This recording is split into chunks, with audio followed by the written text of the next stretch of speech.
Allegiance. I pledge allegiance to the flag of the United States of America and to the republic for which it stands, one nation, under God, indivisible, with liberty and justice for all. And next is public comment. I don't have anyone signed up, so we will continue on with approval of the March 6, 2024 Extension, Education, and Economic Development Committee meeting minutes. Okay, we have a motion by Supervisor Rosenberg and a second by Supervisor Unger. All in favor? Aye. And that passes unanimously. Next is policy issues and discussion and potential committee determination, none. 6 is operational functions required by state statute, ordinance, resolution, or policy, none. 7 is educational presentation and committee discussion. I think we'll start out, being a new board, by doing introductions. And I'll start. I'm Stacy Morash. I've been on the board for 1 term so far. Previously been on Public Safety, Board of Health, Local Emergency Planning Commission. So we'll go on next to Supervisor Unger. Sure, Kim Unger, this is my 2nd term, and I'm on, oh, thank you. I was forgot my mic. Kim Unger, District 8, been on the 2nd term. Last term I was on ERC and still am, and now Triple E. Still am here. Great. Yeah, I'm Supervisor Lemmer. I am still a member of the Human Resources, Finance, and Property Committee, so it's fun to be on this one as well. I'm also chairing the ADRC, which is the Aging and Disability Resource Center of Central Wisconsin, and I serve on the Board of Health and the United Way Housing Task Force, as well as the Healthy Aging Coalition. Supervisor Seefeld, District 14. This is my 5th term. I also on ERC, Forestry, and Rec, and Park Commission. I think that's it. I'm Supervisor Rosenberg. I'm on the, this will be my 3rd term on this committee, and it's my 3rd term on the board. I'm also on the Forestry and Rec Committee, and I'm our representative to the Wisconsin Counties Utility Tax Association. I'm Supervisor Hagan. I was newly elected this year, so this is all new to me, so I'm learning as I go. There you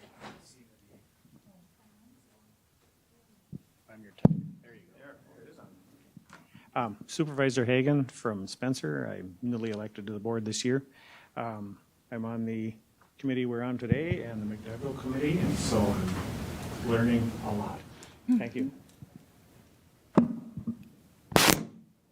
Okay, thank you. And then we will continue on with our review of standing committee related ordinances under section 2.04, including mission, duties, and responsibilities and jurisdictions.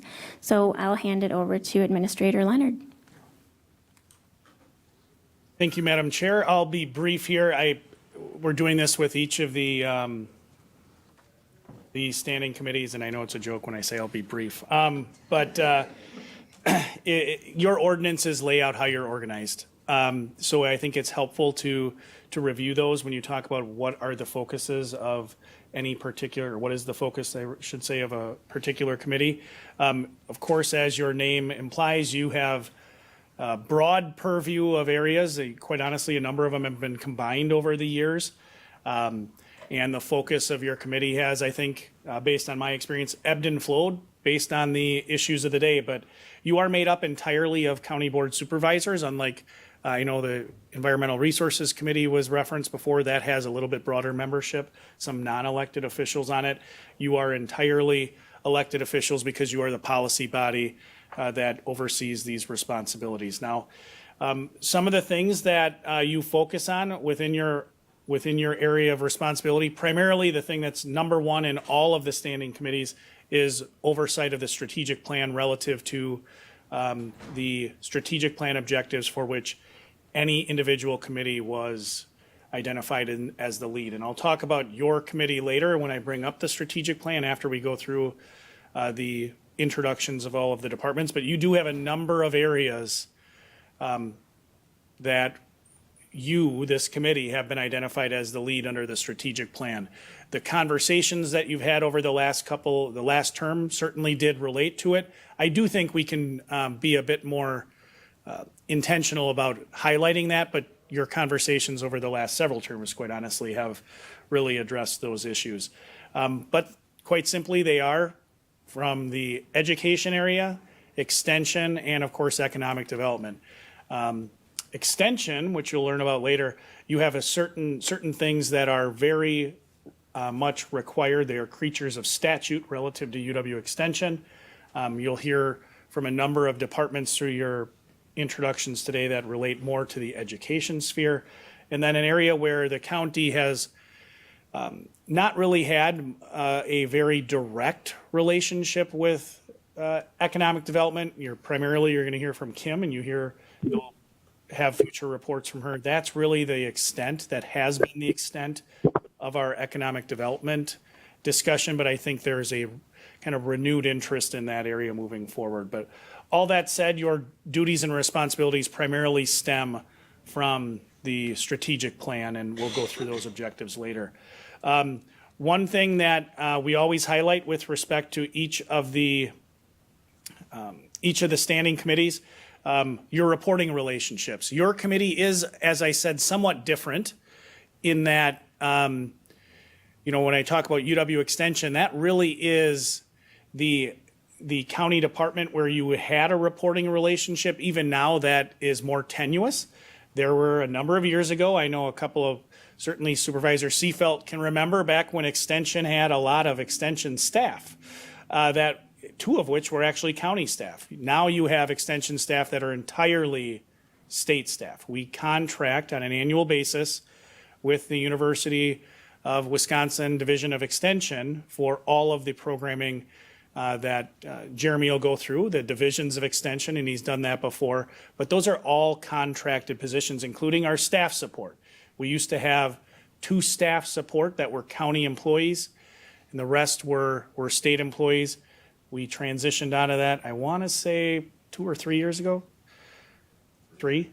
And that's worked very well. It kind of, sometimes we had some issues where county rules were one thing, like a real easy example is what holidays exist. And when there's differences, it can create some consternation. So now that is entirely contract staff through UW. The rest of the entities that you'll hear a lot about, they aren't listed under formal reporting relationships because the relationship is less direct. Like Leah with the library.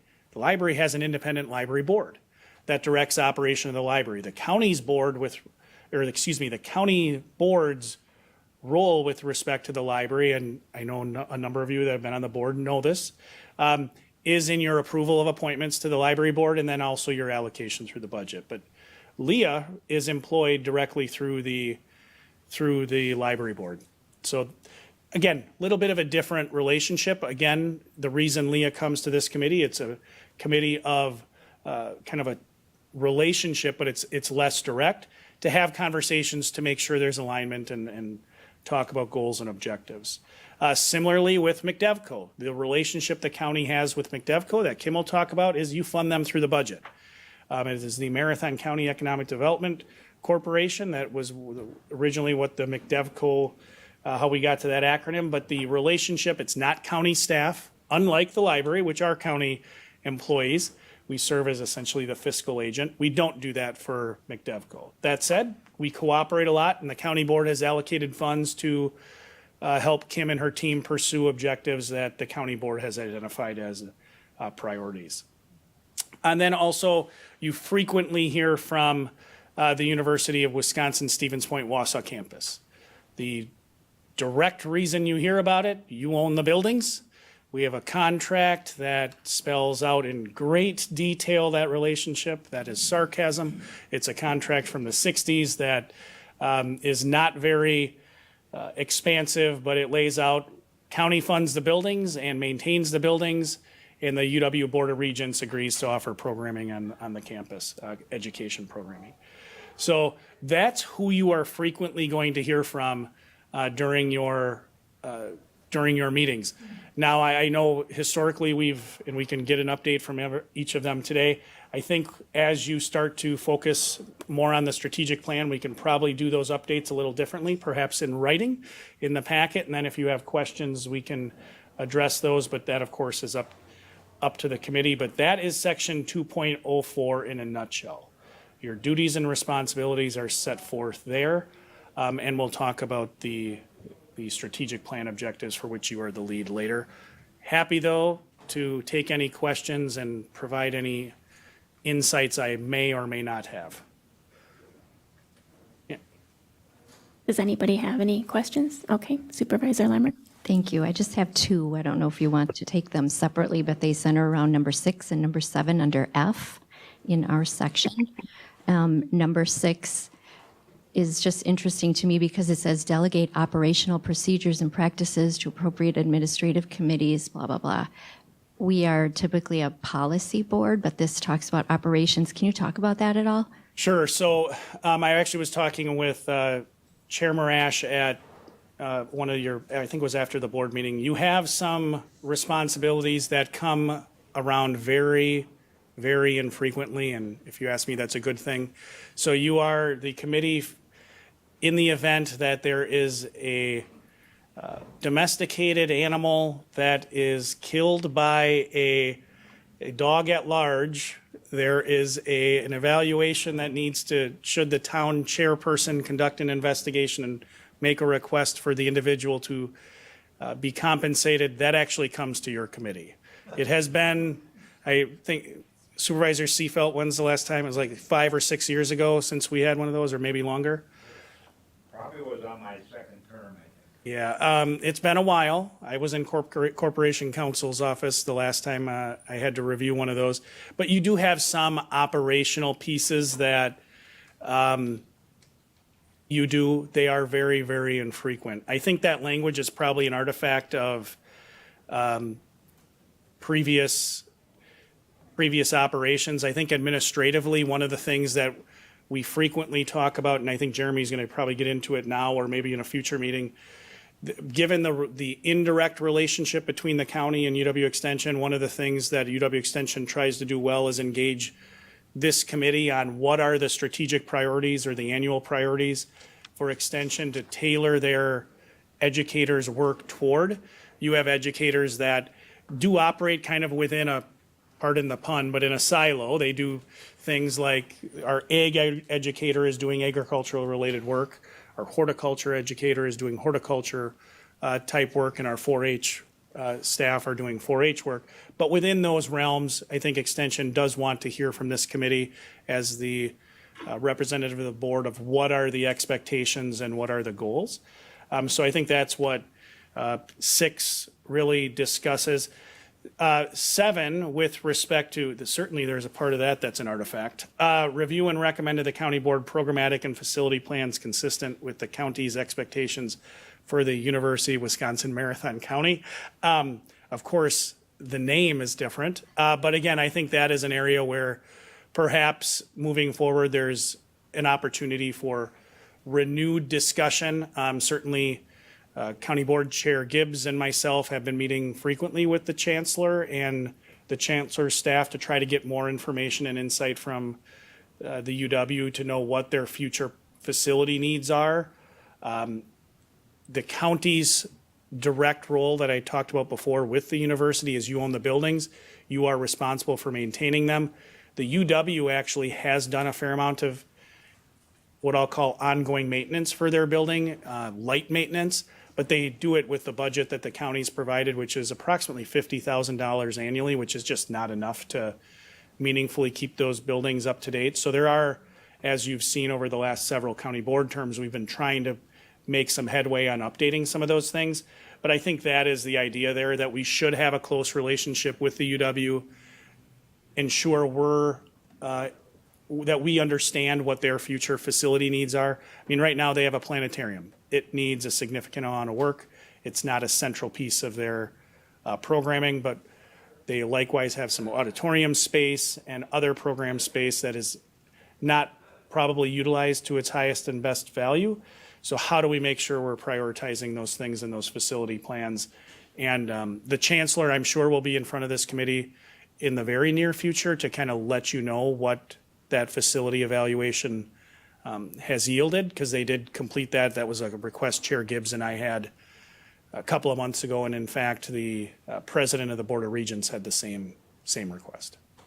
If I could just follow up. Yeah. Well, first of all, I'm not unhappy with the relic that's in here because I am a product of UWMC and it will always be UWMC in my heart.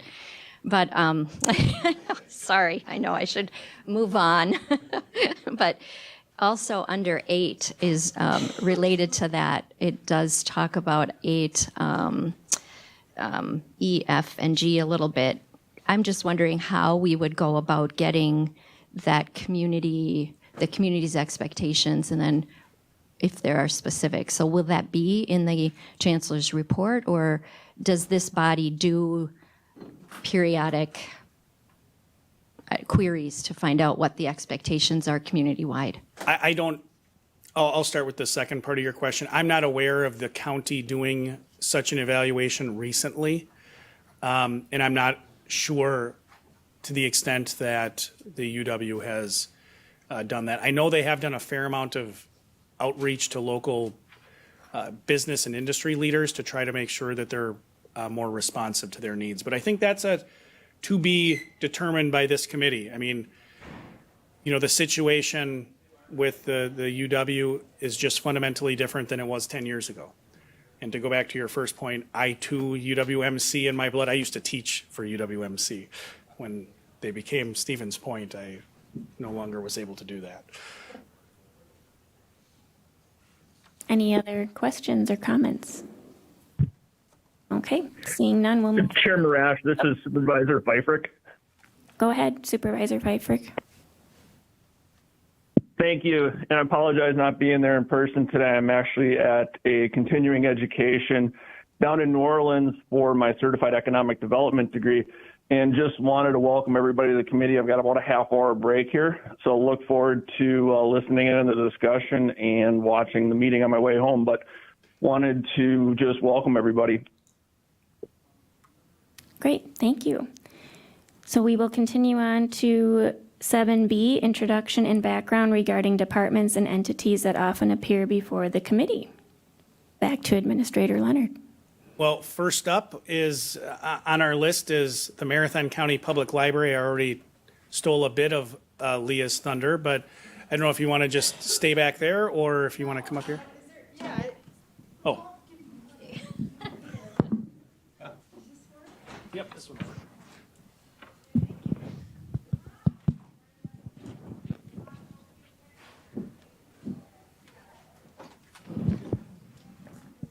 Were you starting things off, Supervisor? No, you're good. Thank you, Madam Chair. I'm Leah Giordano. I am the director of the Marathon County Public Library. I've been working at Marathon County Public Library for nearly 10 years. I'll hit my 10 year, which if you are not a county employee, you don't know this, but in 10 years, your PTO increases. So not that I've been able to take a vacation in 2 years, but anyhow, I love it here. I'm really, really happy. I fell in love like the week I moved here, so things are great. I am here to talk to you about the library. Lance is right. I have my own independent board. You guys are familiar with that. We meet on a monthly basis, the third Monday of every month, typically. And then we try once or twice a year to get out to a different branch so that our board members can fully experience our many locations, of which we have 8 outside of Wausau. This month we're going to be in Marathon City. So if you haven't seen Marathon City, come out and attend our board meeting. And we tend to have refreshments at the location one. So that's that. I think you guys are all familiar with the library and what we do, but I think sometimes some of our services get lost in translation. So I brought our brochures. Yeah, would you just pass those around? Because we do a lot of things. Now, being a library, offering materials, resources, and research to our community, is important. It's powerful. It is enough. But we do more. We do a lot of different things. We have programming. We have proctoring services. We have internet access, particularly important out at our branch locations who sometimes have limited access to internet. We have readers advisory. We have faxing. If you guys remember faxing, we have that only at Wausau. It's the last one in existence, I think, so you could come and check it out and see what a fax machine looks like. What else do we have? Oh, we have passport services, and I know passports are done elsewhere in the county, but we have by appointment only. So if you want dedicated time and you have a specific time you want to come in, or if you have a big old family and everybody needs passports, it's really, really like a nice environment to get your passports, and everyone can walk you through it. Even if you're renewing, it's helpful to have an appointment there. We've got meeting rooms, we've got study rooms, we have a public community room that is beautiful. It is free. Anyone can use it. We also have small, medium, kind of large, and very large study rooms that you can borrow too for free. We're actually looking into, and I'll talk about our strategic plan in a minute, but we're looking into sort of expanding certain services like that to make them a little bit more inviting to some of those demographics that we're not getting a lot of. When we see children, they come in the library, lots and lots of kids, from little babies to teenagers, and then they disappear. And then when they have their own families, they come back. And then when they're older and they're looking for large type books, they're there. But we're missing a segment there. And I had initial conversations with Kim from MCDEVCO talking about, the young professional, talking about early stage entrepreneurs. So that's something that we're looking into, getting that demographic into our library, what can appeal to them. So the reason I'm talking about that now is that we might make our study rooms are purely for study and for nonprofit use. And so we might look at that as making it like a work/study thing to attract a wider range. Sometimes it's just linguistics, sometimes it's just the words you use, but it matters. It triggers, it like pricks the interest of people that we're not getting. So that's something that we're looking into. So anyhow, you've got all of our services here. And I also just want to talk about a few big things that are happening at the library. There's three major things that are happening. One thing is the NICE project, and isn't that a nice name? It stands for the Northern Wisconsin ILS Consortium Exploration. Now you know why we call it NICE, because that is a mouthful. What it really means is there is the Northern Waters Library Service, which is the system that's directly north of us, WVLS's system, and we are looking into merging. It's looking like very limitedly, like maybe just our ILS, and our ILS is our catalog. Essentially, it's where we have all of our patron records. It's where we have all of our item records. It's how you check out. It's how we know you have $3.60 in fines. It's how you place holds. So it's a very expensive piece of software that basically helps us do every single thing that you do at a library when you work there. And so we're looking at merging the ILS. There was a study done a couple of years ago where it was determined that there are 16 systems in Wisconsin, and that is far too many. It would be much better if there were fewer systems for more uniformity, maybe the ability for bigger purchasing, like, if you buy more computers together, you get a better deal, that kind of thing. Now, we've been studying merging the ILS for quite some time. There are several work groups doing this. It's been challenging. I'm bringing this to this committee's attention because it may impact the cost, our system membership cost, and also, my priority is giving the best service possible to our community, to Marathon County. That doesn't mean I don't want to help everybody in Wisconsin, because you're allowed to use the library for free if you're a Wisconsin resident. However, my priority, of course, is Marathon County. And so there's some concern with hold times. If we're delivering to this big northern swath, also, we would be by far the largest library. Marathon County Public Library would be by far the largest in this combined system, because their resource library is much smaller than us. And then you worry about, are we net lenders? Are we net borrowers? You know, which flow are our materials going? Is that going to be beneficial to our patrons, or is things just going out? You know, we're not accessing things that we need because we already have the copies, or their materials, while different, might be items we don't want. Maybe they're older items, you know, like they're unique items, but it's because it's 10 years old and it's something we've already gotten rid of, you know. So anyhow, there's a lot of things. There's also funding formulas. There's also, you know, who's going to concede the way we do certain things so that we can match up. It's seems to be a little bit crunchy. So I just want to make you all aware of it. I think theoretically and philosophically, merging ILSs is a good idea. I do think having fewer systems in the state ultimately is better, but you know, I can't endorse it unless there is some advantage to Marathon County citizens. So that means it's cheaper. So our membership fee goes down because we're saving money somehow by combining, and then we don't need to use, you know, citizen taxpayer money for this thing. So if it's cheaper, that would be an advantage.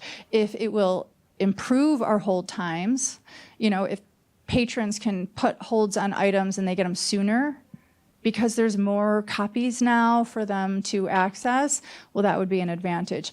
So far, there are way more questions than there are answers, and way more concerns than there are, like, this is going to be so much better.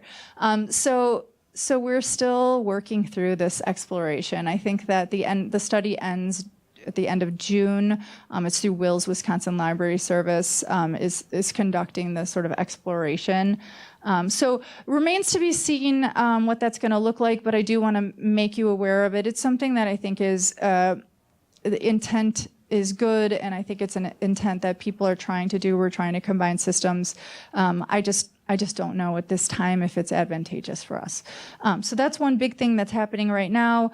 Another thing, and you may have heard about this before, but we have a rising number of incidents at the library, from mental health issues to drug issues. And, you know, it's very, very concerning, and something that we're really worried about, because we have hundreds of families that come in and out of our library all the time, and I don't want them to feel scared or uncomfortable to come into the library. Now, we serve everybody in the community. It doesn't matter if you live in a castle or you don't have a home. I don't care, as long as you're using the library for its intended purpose. You know, we have some of our best patrons. I'm fairly certain they don't have homes, but they come in and they read, and they are our favorite patrons. And so then we have others where they are looking for somewhere to sleep. They're looking for somewhere to be until their shelter opens, and they're not there to use our services. They're there to cause trouble. They're there because they have nowhere else to go, and they have, you know, they're suffering from a mental illness or a drug addiction, and that is causing a strain on not only our staff, but our patrons. Like, we've gotten Google reviews, and it's like, oh, I saw these two people yelling at each other outside of the library, and we were scared to come in. Like, I don't want that. I can't have that. So we're really working at that. Administrator Leonard has been very, very helpful. I had a meeting with him and with the sheriff. I also spoke with the chief of police, who's very, very responsive. Anytime we have an issue, they're there lickety-split. It's been very, very great. When we were having an increase in issues, particularly in the cold weather, because they're not at the parks, the chief of police agreed to do walkthroughs, regular walkthroughs. They're not there every single day because they're bigger problems that they're working on and solving and making the community safe, but more often than not, they will do a walkthrough every day. And I do think that that's been helping. It just is a presence. It's like, this isn't a place to do illegal things. And so I think that that's been really helpful. However, they're only there for a couple minutes if they can make it. So what we're looking into now is security for the library, particularly at Wausau, but as I'll get into in my strategic plan, there's security issues at all of our locations, significantly less or more limited at our branch locations, but sometimes our branches, our staff are there all by themselves. So even though they don't have the level of incidents that we have here, if you have somebody that's coming into the library, there's only one entrance and you're blocked from it, having something like a panic button perhaps could be, am I going on and on? I don't know if you need all of this. It's introduction. I'm telling you all the wonderful and challenges that we have at the library. So anyway, so that's what we're looking into. We're looking into security. I think that Lance is on board. The sheriff seems to be, the chief of police supports the idea of getting a security guard. They could be a liaison between us and the police, and just keep a presence of safety, comfort, security, so everybody can come to the library and use it the way it was meant to be used. So that's a big thing that we're working on right now actively.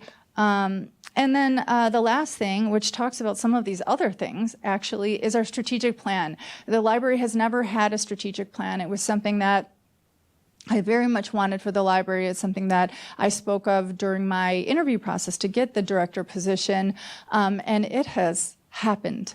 Really, really pleased with it. The plan went through many, many editions.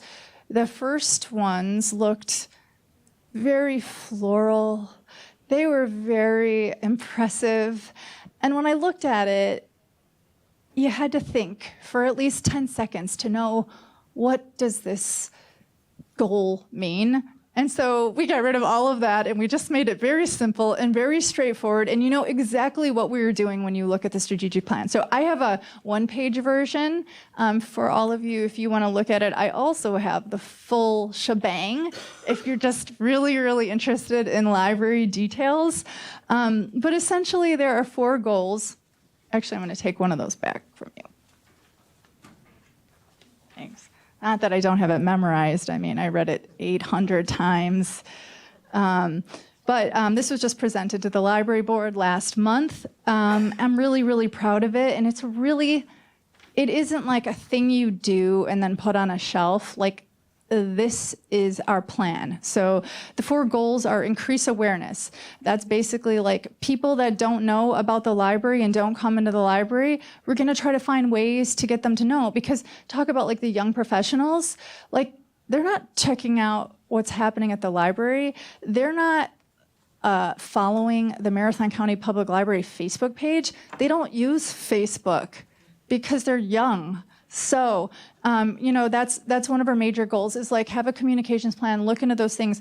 The next goal is serve as a community hub. We want to be the place to go. We don't want to do everything. We can't. We don't have the resources for it, but we want to be the place you go to find out what's happening in this entire county. We have a branch network that is outstanding, that you can find out what's happening in every corner of this county by going to the library and saying what's going on next week or whatever.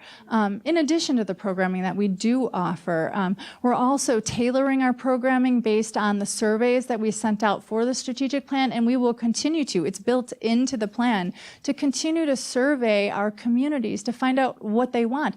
And different communities want different things. Right? There are some communities that are right by a school and we get lots of kids, and there are some that aren't by any schools. And so you could have all the story times in the world, and you can dress up in wild costumes, and you can have puppets, and no one's going to show up because there aren't any little kids there. But you have a book club, they all show up. So catering to our communities, I think, is really, really important. So that's something we're going to do, and we're going to know what they need because we're going to survey. You were kind of talking about that, like, How are we finding out? So we're building that into the plan. The third goal, and I'm really going to run through this, is enhance user experience. I think that speaks for itself, but basically it's spaces and technology. Something that people ask us all the time for, and we're a little bit behind the curve on this, is wireless printing. So you could just come in with your cell phone and you're like, I got to print out my, boarding pass.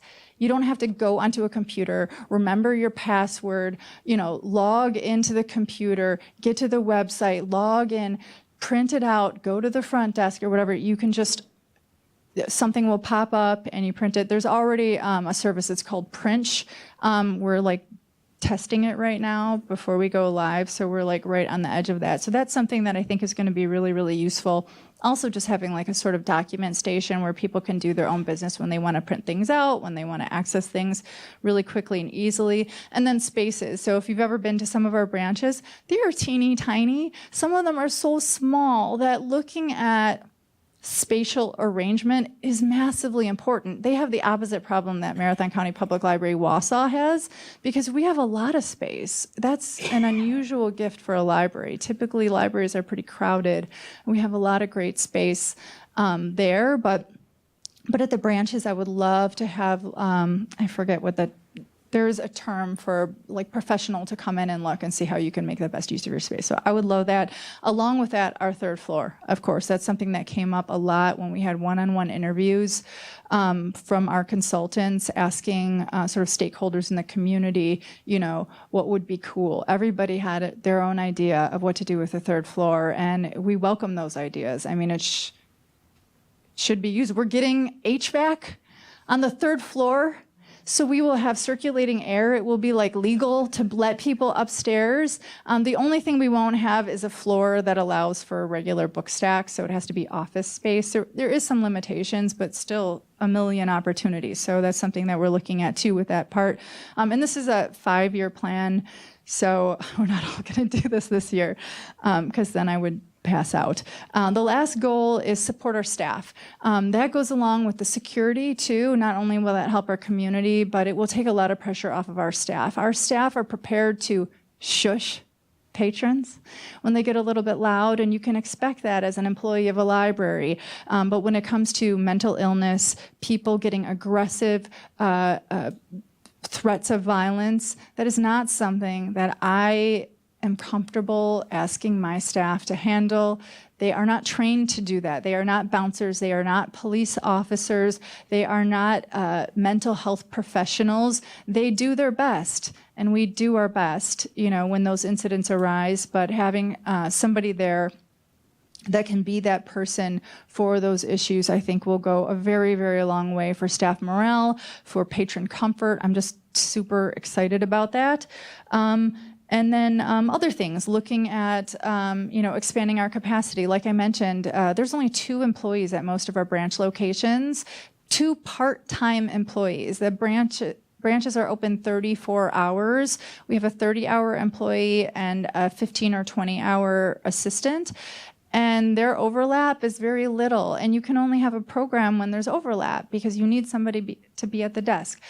So looking at that, possibly having a floater, someone who could sub at the branches, because if one person's sick and one person's on vacation, you have 0 staff. I don't know how we are open as much as we are. It is miraculous. But the staff feel it. It's stress, it's pressure. It's not allowing maybe the full capacity of programming that we could be doing at the branches because of it. So those are just different things that we're looking at with the strategic plan. This is a very gentle overview. We have actionable action steps, activities related to each of these objectives that we're coming up with as a leadership team, and then starting to act on. So with that, I will stop talking, and I'm happy to answer any questions anybody might have. Any questions for Leah? Okay. You seem so excited. I'm so thrilled for you and what you're doing. And I love the library. We're having, we have challenges, but it's so much fun. It is an utter joy. We don't get paid a lot, but all we do is serve. And let me tell you, you're not selling anybody anything. You know what I mean? Like, if you want a book on dinosaurs, we'll get you a book on dinosaurs. If you don't want a book on dinosaurs, we're not going to try to sell it to you. We're not going to try to make you use it. You know, we don't care. We just want to help. So yeah, it is soul satisfying work. Thank you. Thank you. If I can add one thing about little context, I know a number of the members know this, but in the state of Wisconsin, counties are not mandated to have libraries, but you are mandated to fund libraries through the statutes if there are, for example, in other counties, they'll have individual city or village libraries. And for those jurisdictions, they tax their residents within their municipal boundaries, and then the county is responsible for levying a tax in accordance with a library plan for what is referred to as the rural circulation. That's the one system. We are not it. We have, like Leah alluded to, a county consolidated library system, and I completely agree. We have a very robust one. We have many branches across the entire county so that everybody has access to not only a municipal library that then relies upon partnerships with other libraries, like Leah said, through the library system, which ours is the Wisconsin Valley Library system, but we have that largely within the county itself. A little bit about how we're organized. Leah referenced the Wausau location, and again, returning board members know this, but Marathon County is responsible for that building. It was transferred from the city of Wausau to Marathon County, so we are in charge of maintenance and upkeep of that building. We own it. The rest of the branches, we lease, the county leases, the library director negotiates those along with Corporation Council, and we renew them on an ongoing basis with the municipality. So a municipality says, hey, I want into this wonderful thing that is the Marathon County Public Library System, and they arrange for a location, and they are generally within, I think all of them are in municipal buildings. Is that fair? Not all of them. Not all of them? Yeah, like Mosinee is standalone. But I think the municipality owns the building. Yeah, so it's a municipal owned building that then we lease, but we don't own those buildings. So it's kind of, again, a partnership between the municipality. Each lease has its nuances, but the important thing that Leah alluded to is the county staff that Leah directs. We staff the libraries, the municipalities are in charge of kind of the buildings. But anything you want to add on that? Yeah, it's not just staff, it's not just materials, all the interior shelving, checkout. It's not just that. We're also paying utility bills. So the lease is like $1, I think, every year or something like that. Because the municipalities want a library in their community, right? It's a sign of a healthy community. But we pay all of the other utility bills. We pay for cleaning. We pay for all of that stuff. That's part of the county budget. The space itself is owned by the municipality, just like our Wausau space is. So even at the Wausau building, like facilities takes care of the building because it is owned by the county. But we, out of our budget, out of the library's budget, pays for like our custodial work, our maintenance, all of those other things that make the building work. And that's you might ask, why? Very good question. And it boils down to, I think, a relatively simple but non-sexy answer. The statutes. The budget, the way the library is set up through your annual budget, we'll talk a lot about the budgeting process in the next couple months. But the library is special. The vast majority of our departments, we refer to them as being under the levy limit line, right? Like we have an operating levy and we have to fund the stuff, fund operations under that levy limit line. The library is different. The library is its own independent levy. You levy above what is the limit. So why, to Leah's point, why the Wausau, the main location, even though the county owns it, it makes sense, right? We're going to pay for all the utilities and all those things because we own the building. The same relationship is true with the branches because then as part of the system, it all goes into the levy, right? We don't want to have a lease where the individual municipality is paying for that because then in effect the it's not being shared equally amongst all the residents of the county, if that makes sense. Because if I live in Rothschild and I want to go to the Wausau Library, because I work right next to the Wausau Library, I'm not getting taxed disproportionately. Everyone is sharing in the total cost to fund the library system. And that's accurate, not precise, because there are some municipalities that aren't part of that system, and we pay for that a different way. But generalization, why we're different than other counties, we have a consolidated library system, which is different. I think we get a higher level of service, which Leah has articulated. There's a lot more consistency, and it's a lot easier, I think, and it's a lot more efficient, more financially efficient to have a single director over several libraries than every individual library having a Leah. So we are very fortunate to have the foresight, I should say, of generations prior to say, hey, let's consolidate our library. But sorry, I belabored that point. Any other questions on library? If not, I think we're on to the next, which is an equally excitable, enthusiastic human. Kim from MCDEVCO will talk to you about the work that MCDEVCO does. Again, not a county department, but Marathon County has a long-standing relationship with MCDEVCO where they do a number of things that contribute to economic development on behalf of the county that we've identified as goals, strategic goals. Kim, I'm sure will talk about our revolving loan fund that the county has and how our contribution of funds there, they are deployed through MCDEVCO. You do have a number of Marathon County board members who serve on the board, but then also some more recent things we've done with MCDEVCO if you want to hit on the POUTS program as well. Well, thank you very much for that kind introduction. Kim Weber with MCDEVCO. I've been the executive director going on 3 years this fall.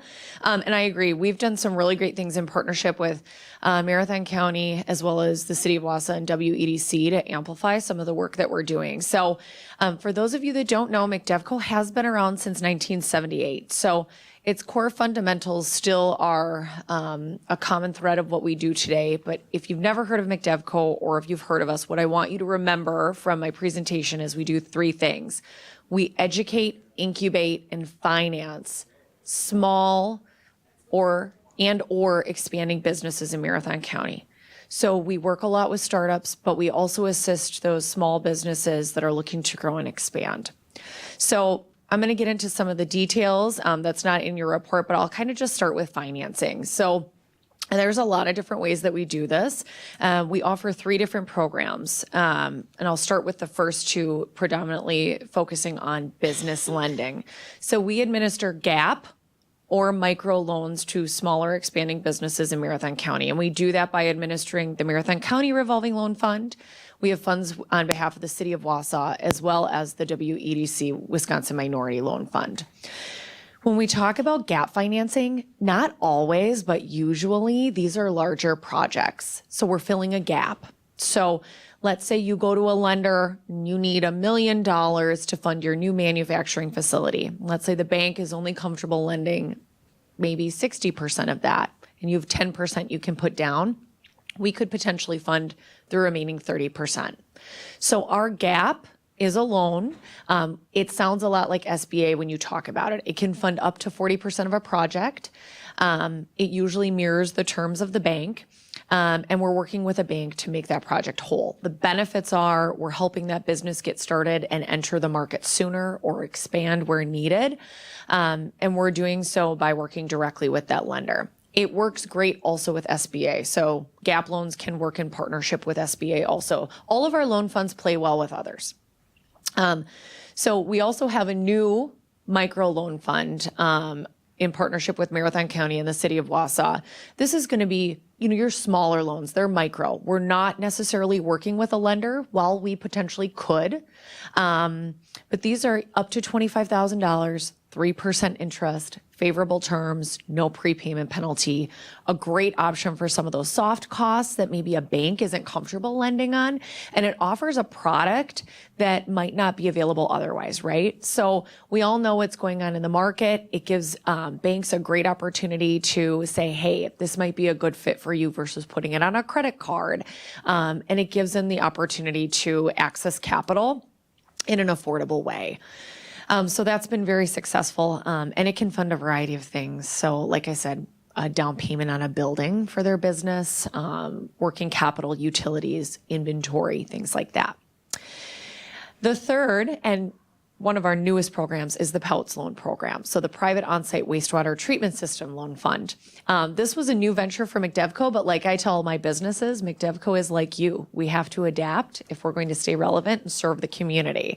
So before 2019, we never lended to direct to consumer. It was only to businesses. So in 2019, the POUTS agreement was formed in partnership with Marathon County, and then COVID came to our doorsteps, and that was tabled. And in looking at what didn't work about the program, worked with Lance and CPZ and said, let's use this like a micro loan fund opportunity where we're doing the loans directly to the consumer. There isn't a bank.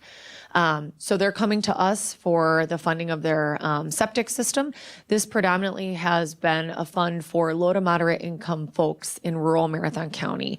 It's a newer fund for us. The new agreement was in place in October of 2023, and we've dispersed to date $150,000 in septic systems. So a lot of success with that, and very excited for the potential of this fund to disperse the pot of money that's available and assist the community. So that's been really rewarding and a very fun program for us to roll out. We're constantly looking for ways to evolve our loan funds. We've talked about housing. We've talked about other things. And I think our track record over the last couple of years, we listen. And we see what's happening in the community, and with the efforts of our partners, such as Marathon County, making these implements and changes to make sure we have accessible funds to help grow our community is really, really important to us.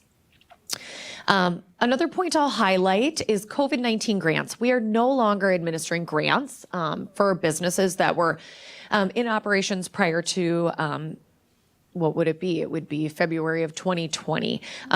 We dispersed over $750,000 in grants to businesses in our communities in partnership with Marathon County, the city of Wausau, as well as some other private funds. So you can see we dispersed about $235,000 of funds from the Marathon County the micro business grant. And then in a total, over $750,000 to the community. I tell folks, during COVID, you heard a lot about PPP. That's what banks were up to. MCDEVCO was up to this. So this is how we were assisting those small businesses. So I talked a lot about financing. Let's dovetail into educating and incubating. So we have the educational services agreement with Marathon County, where we're funded annually to provide educational services. We offer a variety of programs, from 2 to 4 day workshops to our flagship 14-week program that we do every fall, where we take folks through a very high level overview of what you need to consider when starting a business. It's not going to be everything you need to consider. Every business is different, especially when you get down to licensing and things like that. But we leverage the expertise of our 35 plus mentor database to teach each pillar of this program. So, for example, commercial real estate. We bring in an expert. What do you need to think about if you're going to lease? What do you need to watch for? What does CAM charges mean? We bring in insurance. What have been some of the law changes that might affect you as a small sole proprietor? And how do you need to consider that versus hiring employees or independent contractors? What does that look like? So they take them through those steps. And I tell people, you're either going to have one of three things happen after that program. They're ready to launch. They're not quite ready because they need to reconsider some things, or they decide it's not for them. All are a win to MCDEVCO. So I would say out of our last program, the statistics we ran, about 50 to 60% launched immediately post-program. So we've been seeing a high success rate, and they continue to work with MCDEVCO after they leave the program, leveraging mentor services, calling us up and saying, hey, I'm ready to add employees. I'm thinking about insurance. What can you tell me? we connect them with a mentor. We've engaged in a partnership with a local accountant to donate 2 hours of our time outside of tax season to offer that ongoing expertise. We have partnerships with legal corps to connect folks to create patents and trademarks. And we have an awesome partnership with the UW Law Clinic. So we get a lot of legal questions in the UW Law Clinic. It's a win-win for them. Students get practical experience in giving legal advice under the supervision of an attorney, and we can offer a complimentary resource for folks in the community. And you can see in our listing here, they're coming back this summer. So the programs rotate a little bit and change every year based on business need. We used to teach a lot about marketing and advertising. Now we teach social media marketing. We do a lot with law, strategic planning. Folks coming out of COVID needed a strategic plan refresh. Their business wasn't what it was. So we listen and we hear and we take note of what we see in the community to tailor our programs and be as resilient and nimble when adapting them as possible. Another piece of that is our management of the business incubator. So when I talk about incubation, MCDEVCO was hired and contracted in January of 2021 to take over the tenant and management services of the business incubator that's in the industrial park out on 72nd Avenue. When MCDEVCO took over, we were at a generous 59% full. We are now, this report says 85.5, but we're 83% because we've seen some businesses naturally move out into the community or move on based on tenure policies, which is what we want to see. So manufacturing is about 95% full right now. Offices were about 76% full. We're seeing flexible uses of some of those spaces, and we're starting to see some of that outflow into the community. The perfect ecosystem is when we finance them and assist them out into the community, and we leverage our municipality partnerships to do so, and we've seen that actually come to life in a couple cases. One of the things we've done differently is we offer our educational programs at a discount to our EEC tenants. So they're paying a lesser rate to encourage them to attend and think about next steps and moving out into the community so we can continue that healthy in and outflow. And we also have a workshop that we started last year that we've continued to build on where it's just for our EEC tenants. So the businesses that are in the incubator to educate them on what's commercial lending, what's SBA financing, what is microfinancing, how can MCDEVCO help you, how can your municipalities assist you, and what does equity mean? So when you think about renting versus buying, what are the pros and cons? And thinking about how you could potentially build some wealth for yourself while financing your business out, and how you could potentially get creative in doing that when you marry some of these programs. So we're trying to really make sure they have all the tools in their toolbox, bringing in WEDC, especially for some of our manufacturers to learn about some of the export initiatives that they could get involved in. So just trying to bring resources together so they can make really, really informed decisions. And with that, I'll end with municipalities. So last but not least, MCDEVCO convenes the municipalities quarterly. We talk about a variety of things. We hold the municipality agreement where we all work together, I think in a very lovely way. But we're talking about things that are relevant in their communities, and we're working with Lance, Marathon County, and our municipalities on the redevelopment and reuse of tax delinquent properties. So how, as we're convening, are we continuing to work on this, answer questions, and bridge that gap? I will pause and entertain any questions. Does anyone have any questions for Kim? Comments? I'll just build on the pouts piece. If you don't know, Kim did a great job explaining kind of how that's worked. The reason that's important, we have a lot of people in rural Marathon County that have on-site wastewater treatment systems, and when they fail, it's not just that, hey, they need to be replaced. I mean, it is a health and safety issue for those individuals. It's a water quality issue. So the state of Wisconsin had a fund, the Wisconsin Fund, that individuals of very low economic status could apply for these grants. There's a gap, to use kind of an analogy Kim talked about. There are some people that don't qualify for the Wisconsin Fund, or the Wisconsin Fund runs out of money, or there was discussion about it ending. So Marathon County took some funds and said, we need to have something available. It's not enough for us to go to someone who has they own their own home, but they don't have enough funds. Now a septic system, what are they up to? I mean, some of them are 30,000. About 30,000. Yeah. So these individuals that are very low income, perhaps on government assistance, elderly individuals live in their home, and we say, hey, your system's failing, you need to replace it, but they really don't have the means to do it. We could cite them through our conservation department, but that isn't very helpful. So this was a way to offer for those individuals that don't have means, a way to say, hey, here's a path forward. Your system's failing. Here's a path forward for you to get the work that needs to be done so that your local water source is still healthy and safe, and that you're not your system is brought up to where it needs to be for code, which also helps them if they ever do need to look to sell. It helps them have their property in a position where they can do that, and then they can pay back the loan. So that was a lot of work Kim and her team put together, working with our conservation department to really try to remove as many barriers as possible and put a stratification system in place where people who, if they really don't have means, this is available for them. At the same time, you know, if I had a system and I don't need access to that. So we wanted to make sure it was available for those that needed it, maximize the value, because the county did put funds into it, environmental impact funds, EIF funds, that we received a number of years ago in connection with a settlement for the power, the transmission line coming through Marathon County. We've deployed those funds in an intentional way to address environmental needs. So Kim and her team have done great. That's not really a long period of time, and we've already deployed a number of loans. So, and the municipality meetings are going really well. So I think they're good. yeah, they are good.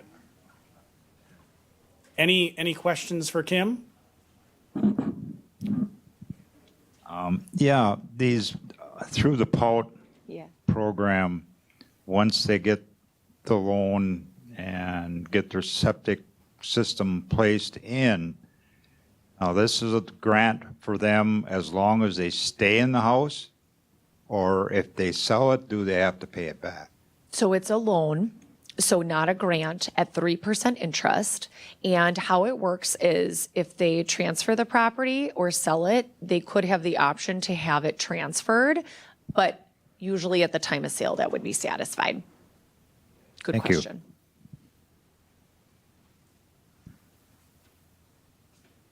All right, if there's no other questions, I think next on the list, do we have Miranda from the UW? And then we'll go to Jeremy, last but not least, Jeremy. So, but Miranda, can you hear us?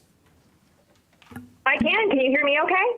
Absolutely. So I don't know if you were on before, but just again, to set context, the relationship with the UW is that which I explained before. We own the buildings, and the Board of Regents through the UW Stevens Point campus and our Wausau campus delivers the programming. So Miranda, take it away.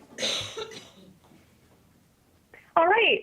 My name is Miranda Gentry Siegel, and I have been working on the Wausau campus for 11 years now. So I was here back when we were still UWMC, and in fact, a lot of faculty and staff are still here from those days. My role is, well, my permanent position is as an academic advisor, so I do work directly with students. I am also serving in an interim capacity as our Director of Campus Operations.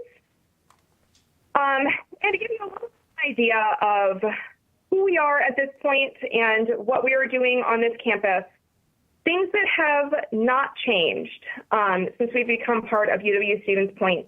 We are still an open access campus.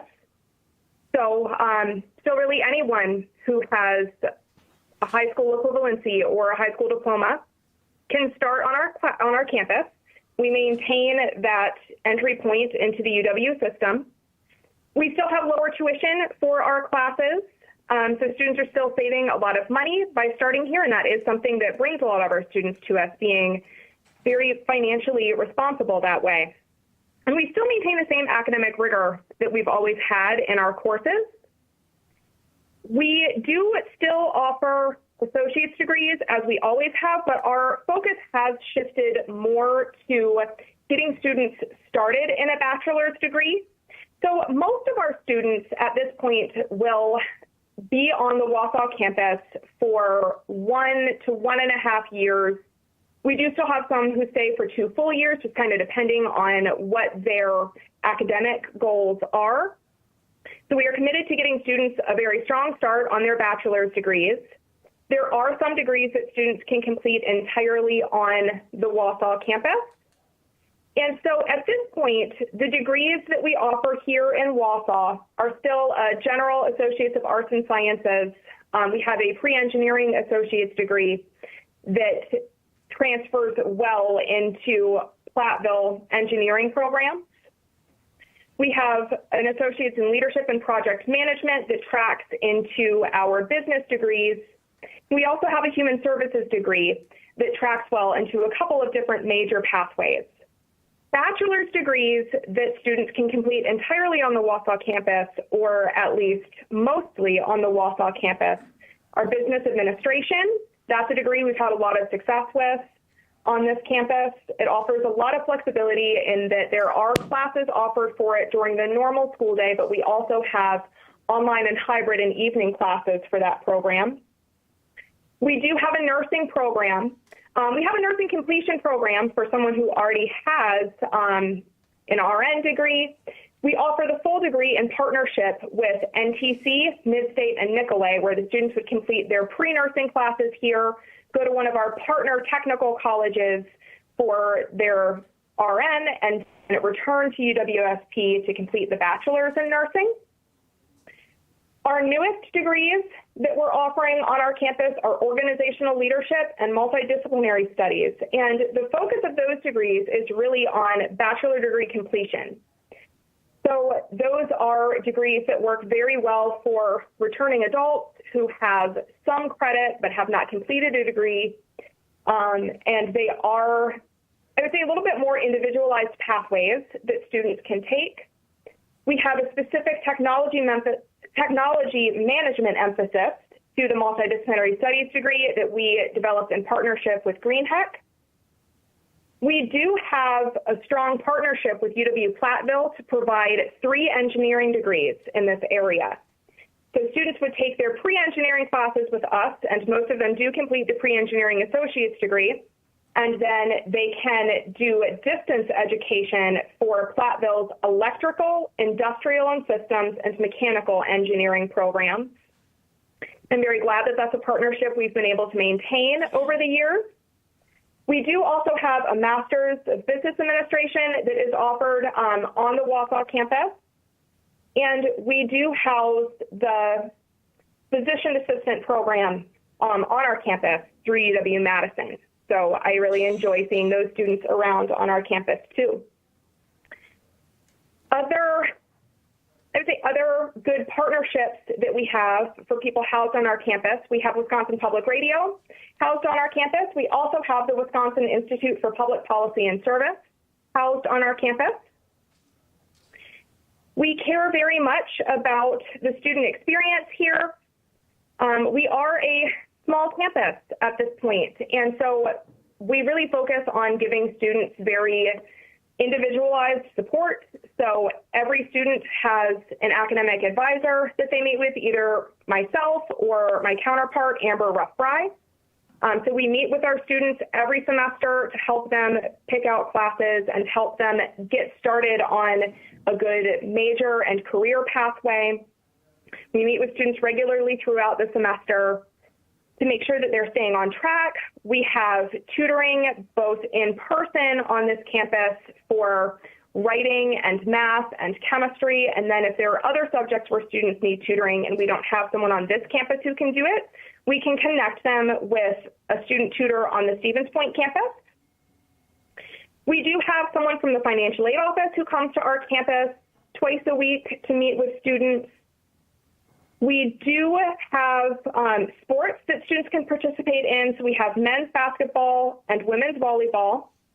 We have intramural sports as well, and our intramural sports are between our students at NTC, and the physician's assistant students. We have 2 choir ensembles that students can take for credit, and we have a community band that students can join through our continuing education department. And students get scholarships for that, so they do not have to pay to be in band. And we also have a strong continuing education presence on our campus. So our continuing education department runs programming on all 3 campuses, and there are several programs that they bring to the Wausau campus very regularly. So there are leadership training programs that they do on our campus. There are other professional development workshops that they house here. Every January, we have a big Good Ideas conference for people who are enrolled in the Continuing Education Life program. Every summer, we have College for Kids in June for students from kindergarten to 6th grade. And we also host Upward Bound on our campus every summer as well. So I would be happy to answer any questions. Any questions for Miranda? Supervisor Rosenberg? Miranda, what does the enrollment look like compared to years past? There's, of course, a tension between the 2-year campuses and the university, and 5 of them have closed so far in the last couple of years. How do we look on that field? Well, I am incredibly saddened every time one of our former sister institutions closes. That does hit me really hard. I can say we are not in that position at this point. We do have strong support from the Chancellor and UWSP administration. Our enrollment is certainly smaller than it used to be. For fall, we were around 450 students or so. Spring, we are sitting around 340. That's normal for spring to be a little lower than fall because we have a lot of students who stay on our campus for 3 semesters. And so we always have some students either go to the Stevens Point campus after that 3rd semester or transfer somewhere else in the UW system. The spring's always going to be a little lower than fall. We are very aware that high school graduating class sizes are declining in the area and that there are just fewer young people in general who are choosing to go to college right after high school. So we do have a really strong focus right now on recruiting non-traditional students. We have a non-traditional student recruiter who started this year, who has been out a lot in the community and doing a lot of outreach, has been running information sessions for interested students, is working directly with businesses to identify people in the community who could benefit from a degree. And some of those students that he's working with end up enrolling in a certificate program that is more through the Stevens Point campus. But we are seeing a lot of interest in our nursing program and in multidisciplinary studies. Specifically, those bachelor degree completion programs are designed to work really well for returning adults. So we are very hopeful that our enrollment will be higher in the fall and that we should see some good movement on it over the summer. All right, excellent. Thank you. Any other questions? No? Well, then we'll move on to Jeremy. Thank you. All right. Thank you, Chair Marash. I'm Jeremy Solon. I'm the Extension Director in Marathon County. In addition, I also serve as a director in Clark, Portage, and Wood counties as well. So first off, thank you for being on the committee and for your service to the committee and the board. Look forward to working with you. Mostly, I wanted to have Lance introduce me and see if he could come up with a, excitable term for me, but I'd never been called that before, so I was just waiting to see. That's right. Sappy, whatever it might be. Yeah. All right. So I'll give you a kind of a broad overview of Extension. Extension, as Lance has talked about, is a little bit of a unique beast within county departments. So I'll give you kind of a broad overview, and then as we go through the next few months, we'll get into some more details. So I'll touch on 3 kind of primary things to focus on with Extension. So the first one is that, as Lance mentioned, we're a partnership between Marathon County and UW-Madison Division of Extension. That partnership goes back a long time. Extension was established in 1891. the partnership isn't the same, extension isn't the same. Obviously, things have evolved through that time, but throughout that entire time, there's always been a partnership between the counties and the state to offer extension programming. We're not doing the same programming. You know, when extension started, it was about helping farmers grow better corn mostly and helping girls sow. Those were the basics, I think, and we've come a long way since then.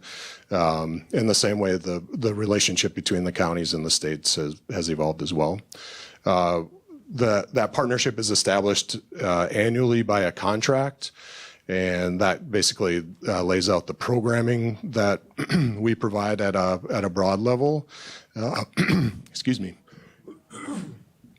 And also establishes the funding that the county provides.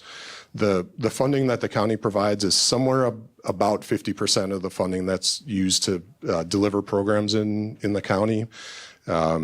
So we're leveraging that county money to bring in additional state and federal funding. So it's somewhere around 50% depending on kind of how you do the math.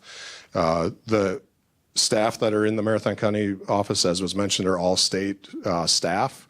The contract that's established is particularly around the funding for those educators.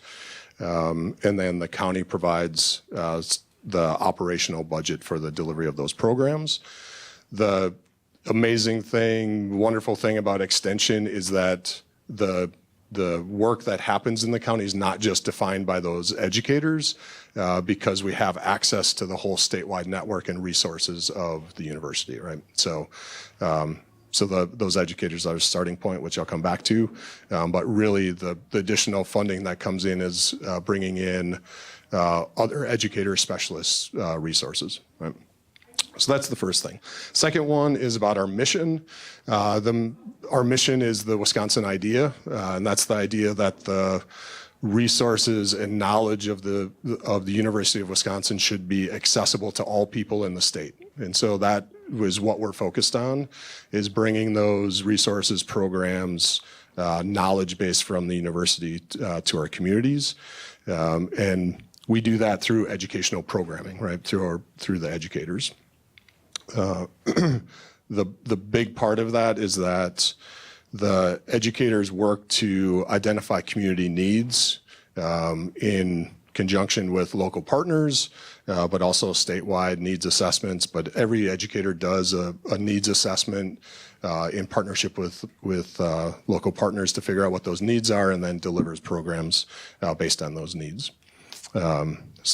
Our mission is incredibly important. That mission has stayed the same for 100 years, but again, obviously evolved in how we deliver that.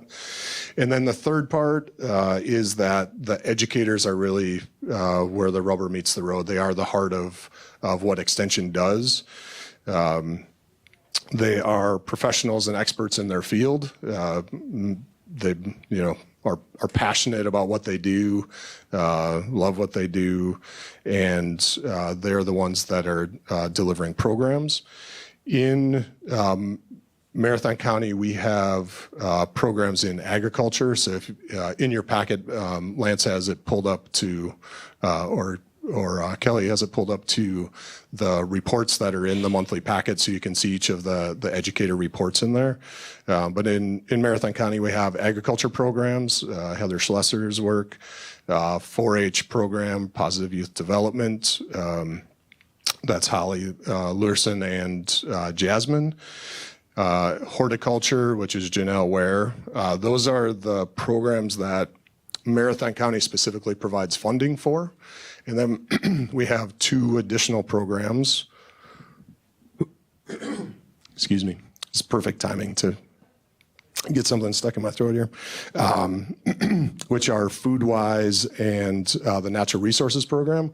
FoodWise is a federally funded program, so they provide nutrition education in schools and in the community and work on food systems level change. There's no county funding that goes into that. That's fully federally funded. That's true across the state. And then we kind of get a bonus program in natural resources in that we house the statewide program manager for natural resources, but we don't, Marathon County doesn't provide any funding into that program. So we get some program that she does with woodland owners, and then we also have access to regional natural resource educators who primarily focus on water quality education. So those are the 5 program areas that we have happening in Marathon County. There are a couple of areas that we don't have specifically in Marathon County. We don't have a community development educator at this point. There had been one several years back. And we don't have human development and relationships educator in that program. They primarily do a lot of financial education, support for low-income individuals and families, help with housing needs, things like that, but we don't have those educators in Marathon County at this point. Just to touch a little bit on a couple of the areas of focus within those other programs. Agriculture, our educator here is a dairy educator, primarily works with smaller to mid-sized dairy farms to support their work profitability in particular. We are just moving into a regional agriculture education program that was approved by the committee maybe 3 months ago, and we're just getting to the point of hiring a new educator. So we'll actually shift from having just a dairy program to also having crops and soils program educator that will serve 2 counties. So the dairy educator and the crops and soils educator will work both across Clark and Marathon counties. So we'll have that additional program area coming in soon. 4-H is probably our best known program, largest youth development program in the country. Our 4-H program in Marathon County is amazing. We have incredibly passionate educators who continue to grow the program. Right now we have the 2nd largest program in the state. I expect that to be the largest program in the state in the next year or 2. We have almost 1,000 youth members at this point, doing lots of amazing things, really focused on kids pursuing their passions and helping them develop leadership skills and build networks in the community. And then horticulture is part of the agriculture programming overall, but a specific focus within Marathon County is around therapeutic horticulture. So Janelle actually works a lot with justice-involved individuals to help them develop skills and kind of build relationships to keep them out of the justice system. So she works in partnership with Addict Services on that, with gardening skills. And then she also does a lot of other general public programming, especially at the library, around gardening topics as well. So those are the program areas. So those are the 3, and the 3rd key thing to know about extension. And then I just want to touch a little bit on kind of the role of the committee and our relationship, kind of how I see it. The committee's been super supportive of extension in the past. We appreciate that. One of the key things we look to you for is helping to identify those community needs and see where there might be gaps in programming and help us to identify those. In relation to that, we'll be Lance mentioned this too. What I'd like to do in the future is to bring educators in kind of on a monthly basis. We started this with the last committee for them to share specifically kind of the needs that they see in the community and the programming that they're doing to address that, but then to get your feedback to see if there are gaps or other areas that we need to focus on. So that's one key role that you play. Also in just helping me and us identify any issues. If you hear things about programming out in the community, things aren't going well, we want to know about that. So keeping your ears open. Of course, we love to hear when things are going well, but that's not as helpful as when there are problems, right? We generally know things are going well. But yeah, if you hear issues about anything, please let me know. And then the 3rd part of that is you're really, our representation to the rest of the county board. So if you hear questions, get feedback from other county board members, I'm definitely interested in that and happy to connect with those folks or work with you to get information to other county board members. So we appreciate your support there. So I think I'll leave it there, but open up for questions and then look forward to kind of diving more into programs as we move along. Great, thank you. Any questions for Jeremy? Supervisor Lemmer? You mentioned that there were 2 educators that we don't have currently. Is that a temporary situation, or can you talk about the community development educator and the other one you mentioned? Yeah. So those 2 program areas are community development and human development and relationships. Those are, Lance could remember this a little bit better than me, but it goes back several years. The committee made a decision based on some funding to cut the community development educator maybe 4 years ago, 3-4 years ago. But Yeah, it's not an issue of like, hey, we have an attrition problem or a recruiting problem. Essentially, it's an a la carte menu that the county has over the years selected the educators based on the community needs at the time. And a number of years ago, we did transition away from that community development educator. Then actually increased and added a horticulture position a number of years after that. But that's ultimately a question: is what, if any, additional positions? There is that split, like Jeremy referenced. It's approximately 50-50 in terms of what educators, what the county pays for that individual educator, and then it's again collaborative effort to figure out how much of that time is deployed in kind of direct pursuit of the county priorities versus, the state likewise has areas of education that they have direct pursuits. One other thing I should say, over the last several years, we did have some broadband extension worked very closely with us on our broadband effort for a number of years. However, based on some of the things extension could do versus what it couldn't do for that effort, the county made the decision to do that, accomplish that a different way. So it's ebbed and flowed is really the question. And I know extension, as Jeremy referenced, is moving toward a regional model with some of those programs, which I think makes a lot of sense. especially agriculture, Yeah, and that answers your question. Well, I guess that would be, is there a way, since we don't have access to, I think the community development educator especially is a powerful one to use. Is there a way to get a regional then approach through that? Yeah, so this is where the partnership part comes from, right? So there are a couple of parts to it. So I'm always interested in exploring like what the kind of position allotment looks like. Extension has funding constraints as well, so we pay about half of the position. We have a set amount of positions that exist in the state because of that funding. So if there is interest in exploring, say, a community development position, then I just need to explore like what would that look like? Do we have an allotment of a position at the state level? Do we have the funding available to partner on that? So I'm definitely willing to go that way and to look at that if that's of interest. And I think the timing that makes sense, we'll start the budget process, not too long from now, which seems crazy because I think we just finished. But anyway, as we go through that, if that's something that you all want to explore as a committee, we can do that for sure. And then think about, is that an additional position? Is that a shift in some way? Something like that. But yeah, that position, I think, has a lot of value. As Lance mentioned, worked on broadband in the past, but we have folks who focus on organizational leadership development in that, economic development, infrastructure development, solar, community development, all kinds of things. So we can get into the details of what that might look like.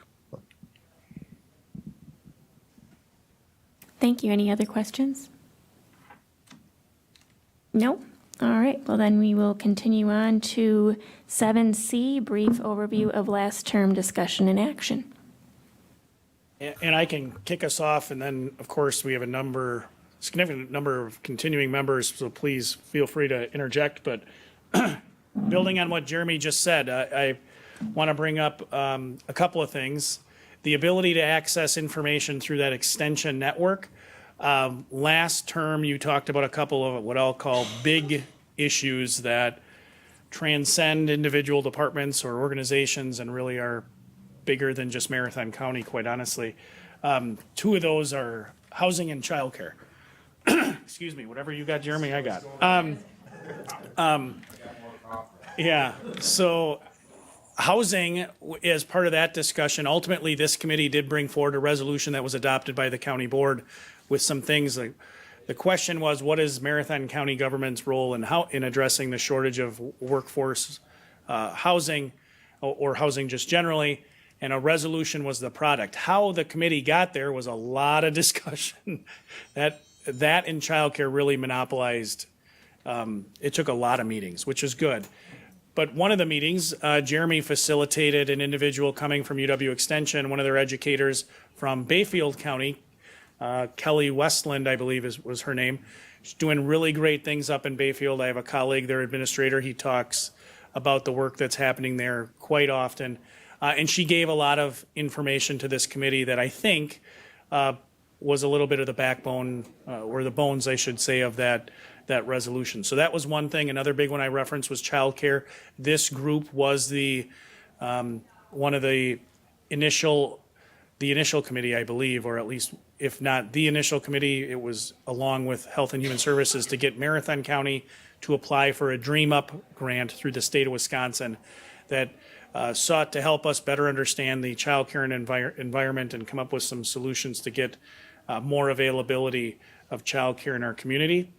Another one was broadband. That really wasn't, it was more at the beginning of last term, but just to add context, this committee was one of the two initial committees, which we'll talk about with your strategic plan, that was kind of at the forefront of broadband. This committee really said, hey, this is a county issue.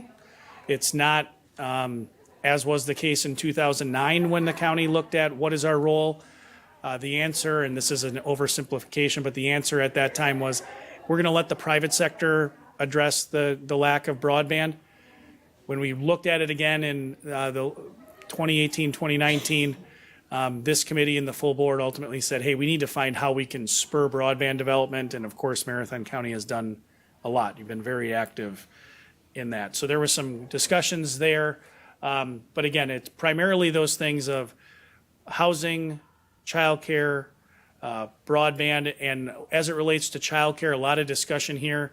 Unlike housing, you did bring forward a resolution out of this committee. Ultimately, the county board didn't adopt that resolution, but you did amend your strategic plan both with respect to housing and with respect to childcare. So, let's see, did I have any other notes? You talked frequently about the UW campus as well, historically, with respect to this committee. So that's a real quick overview of your last term, apart from what Jeremy just talked about, which is budget. Every year you go through more so with extension with, hey, how can we make sure we understand what you're working on? But all of the entities you heard from today, apart from the UW, significant discussions about budget with respect to the library, budget with respect to MCDEVCO's allocation, budget with respect to UW Extension. So you had a full slate last year based on those things. But any questions I'd be happy to try to answer, but certainly any of existing members, you want to fill out the discussion of what you talked about last term. Supervisor Seefeld? Thank you, Madam Chair. We did not get the child care resolution complete yet. Supervisor Lemmer, I think, is working with the chamber right now she told me that they had another meeting coming up, hopefully that they would get a resolution brought together here to come, to this committee than the one that was written up before from last term. Yeah, and I haven't been involved in those meetings, but I think this is my understanding. There was a lot of discussion again. A resolution was brought forward to the county board. Ultimately, it didn't get adopted, is my recollection. However, what did come out of that is an informal work group to continue those discussions about what local government's role, what Marathon County government's role is in childcare, and I do think those are continuing. I'm not part of those meetings, But I do believe Supervisor Lemmer and Supervisor Marash, you're now attending those? So I could expound on that just briefly. We have another meeting coming up May 30th. Dave Ekman from the Chamber has been working with some businesses in Wausau, and he is getting some information together that he wants to share, and then we'll go from there. But yeah, it's ongoing work, which Yeah. is So positive. you have the child care industry involved in this, Right. coming Yep. from, Working with child caring and right? the okay. chamber and 'Cause that's one thing we didn't, it took a long time. I mean, a lot of discussion. We sat here and discussed and try not to get disgusted. But I think we're, going out, doing these other meetings, I think the committee will come up with a resolution to hopefully, how should I put this, satisfy the child care industry. It's very, very hard. And everybody here knows it. How are we going to support child care? I mean, we can't do it with funding, but we can do it with supporting them and, going through the grants that we did. I think that was 3 years ago. I think Chair, I can't think of her name. I know Supervisor Guild was Yep, very Supervisor involved. Guild started it, and then it ended up, I think it came through the first part of our, the term after that, it came through. Yeah, the discussions on childcare have gone back. I mean, there was Baby Business was a group that was local that did it. The WIPS, Wisconsin Institute on Public Policy and Service, had done a lot. I think to your point, if there was a simple answer to this, we would simply copy that. Yeah, like you say, if it was a simple part of getting this resolution done, it would have been done already. But it's, but there's a lot of people involved in it, so it took time, a lot more time than I thought it was going to, but you got to hash things over, that's the thing. So, okay, thank you. any other comments? Anything to add? Yes, Supervisor Hagan? We had a pretty nice addition to our community in Spencer where the Rookie Rockets program was, they built an expansion under the school to facilitate daycare for teachers and other people.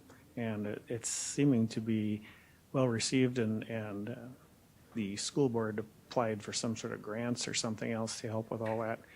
And so it's kind of a lightning rod thing. I think it's looking really good. It just opened up. We just had an open house for the new building, adding onto the school just a couple weeks ago. So Great, thank you for sharing that. Anything else? Okay, then we'll move on to 7D, discussion regarding potential areas of committee focus during this term. I think childcare will be one of them. And we'll go back to Administrator Leonard. Thank you, Madam Chair. And I just wanted to pull up your strategic plan. For better or for worse, I pulled up the strategic plan, the update that came out of the last board. They amended the plan and issued an updated plan. It's on the website. And as I was saying, for better or worse, your committee was identified as a lead for a significant number of these back in 2018. And I'll go through them rather quickly, but starting on objective 8.7, as I said, you were identified as one of the lead committees, the lead committee, along with the infrastructure committee, for the objective to strive to provide affordable, reliable, high-speed internet access throughout the county. So the county has done a lot, beginning in 2018 when, in partnership with the community, the county board said broadband is a big deal. Internet access is a big deal, so your committee was a lead. And then just to orient everyone to how this strategic plan is laid out, your objective is in the middle. So that's the thing you want to see, right? We want to be able to provide affordable, reliable, high-speed internet access throughout the county. Not the county provide it, but just that it's provided to the people. The strategies are across the top. Those are the ways that were identified in the comprehensive plan, and some were added to it, but the ways we hope to accomplish that objective. So as you see, strategy B, for example, promote partnership between carriers or providers and government. You've done a lot of that. Strategy A, support the broadband task force. You've certainly done that. The task force has been very active. So those are the strategies. Then at the bottom, you see the areas that say outcome measures. What those are is how you would know if you were moving in the direction of making sure that people are provided affordable, reliable, high-speed internet. So are you moving the needle? So you'll see outcome measure number 1 is we'd know we're moving the needle, moving in the right direction if we develop an improved data inventory relative to internet service speeds available throughout the county. And then the second one, we want to ensure 85% of households have access to, and we have a speed in there, 50 megabytes up and 10 down. So that's how the document is laid out. And then on the far right, you'll see departments that are contributing. Those are not listed in priority order. Like, hey, CCIT is number 1, county administration 2, and so forth. It's just those are all that could contribute. So that's how the document is laid out. So you were identified as a lead for 8.7. And here, when we get to the most prosperous section of the plan, you have a lot of heavy lifting. I think this is an area where, as I alluded to before, the county has not been overly active in economic development. We don't have an economic development department. A few counties in the state do, but far more often it is, certainly the discussion has been how do we engage through, like Kim referenced, the municipality meetings, how do we really engage our local municipalities, cities and villages primarily, to pursue economic development in a more holistic or partnership way. That said, the county has, since I came into county administration, talked about how are we able to be more active in the economic development space. So you are the lead with respect to 10.6, ensuring the full future availability of a skilled and flexible workforce prepared to meet the needs of both existing and emerging industries and technologies. And some of these outcome measures, all of them predated, I shouldn't say all, a number of them, every one of them that was not a result of the most recent update, occurred prior to the pandemic. So take that with a grain of salt. Specifically, outcome measure number 2 at the time probably we thought was reasonable, but to reduce the number of unfilled job openings, I think looking at the way the workforce is right now and workforce shortage, I don't think anyone is saying, hey, it's likely that we're going to have fewer unfilled jobs in the future than we have now, other than perhaps if we adopt technologies that reduce the need for human jobs. We're all looking to do that, quite honestly. But you are, again, the lead for 10.6, the lead for 10.8, which is encourage development and redevelopment of key employment centers in areas that possess strong market potential, provide good transportation access for workers, and promote the efficient movement of goods. I wanted to say just a little thing about this, that I think there's an opportunity for this committee. We frequently talk about, we've struggled with what does this mean? Now I think you have a couple of literally concrete things to focus on. We have county-owned buildings that we're vacating. And certainly that has been a focus of discussion at HR, Finance, and Property. My sense is this committee also can play a role, because when you think about the Thomas Street location, our former social services building, that is an area that has significant market potential. Certainly that is true for River Drive. What does that look like when you start to consider those things? HR, Finance, and Property has asked county administration to speak with the local municipality, in this case Wausau, with respect to those locations to try to work together, because again, we don't have an economic development department. But those are some real key areas. Likewise, last term, you adopted a West Side master plan that talked about how do we keep Marathon Park and the area within that, which includes the UW buildings, making sure that those are developed appropriately. We're going to be vacating our West Street location for our medical examiner's office shortly. So there's a lot of redevelopment where the county is a direct partner because you own the, or directly involved, you own the land. That hasn't always been the case. Likewise, 10.10, you are the lead with the objective to create an innovative atmosphere to foster an entrepreneurial supportive environment. And then last but not least, you are a supporting department. Infrastructure is the lead, but you are one of the two supporting committees with respect to 10.12, maintaining infrastructure to support economic growth. So again, the idea of how do we make sure that we're thinking about economic development when we look at infrastructure. So you have, I believe by my count, the most of any committees for there is no prize, just more work. But just wanted to go through that for the strategic plan, kind of setting the groundwork, and I don't disagree with the comments that were made before that housing and childcare are two things you're going to hear about.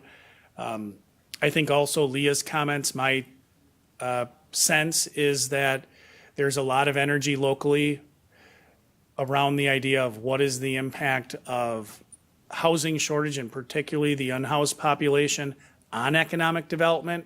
How are those things intertwined? It's certainly a big impact on the downtown area of Wausau. So again, you have no shortage of continued discussion to have and work. But certainly we'll structure the chair will structure, working with the vice chair, your agendas to address those issues. And I'm happy now to take notes on any other areas that anyone else, Madam Chair, thinks are areas to address. Does anyone have anything to share that they think are extra items to address? I just think the housing, as we mentioned, and like Administrator Leonard just said, the impacts of our unhoused population in the city of Wausau, and it's way beyond the city now, with Rib Mountains being affected. We have, I think, down by Croninwetter starting to be affected in some areas. So how are we going to address that? Because it is affecting people wanting to come here. It's affecting people wanting to go downtown and utilizing the library. Specifically, I've heard different things, and we have the Imaginarium downtown. So these new businesses in the city that have just opened their doors, they'll be impacted. So we have to try to address this somehow. That's one of my opinions. So if anyone else would like to share. Supervisor Unger. Thank you, Madam Chair. Exactly. I've heard, actually witnessed on Monday at the YMCA, someone homeless coming in, intoxicated, just in an uproar, and it's chaotic. So it's happening more in our community. So I think that's something that we really, Leah said, Chair said, that we really need to address or at least be aware of. And I know that our community, but the Sheriff's Department, the police here, and because we want to bring in families, economics. I mean, this is huge, and it's increased. I think it was 300, now I think it's up to 400. The population has increased. And I know even walking down the river path with my grandkids, we're seeing needles, they're seeing homeless people laying there, and I'm like, we have to stay back. I mean, it's just always being cautious. And that's something that it's affecting our community. So I agree with all those things. And so something that we probably would have to think about, Health and Human Services. I mean, just something that it's going to come up, I think, as more we dive into all this. So thank you. If I can just add one thing, I know Supervisor Rosenberg has a comment.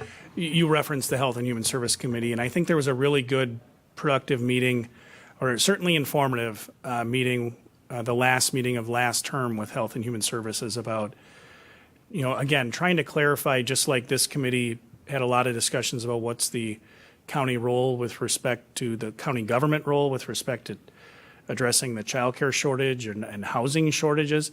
It's a similar conversation with this issue.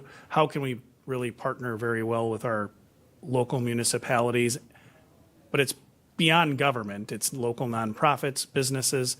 I think that's the strategy that we're going to need.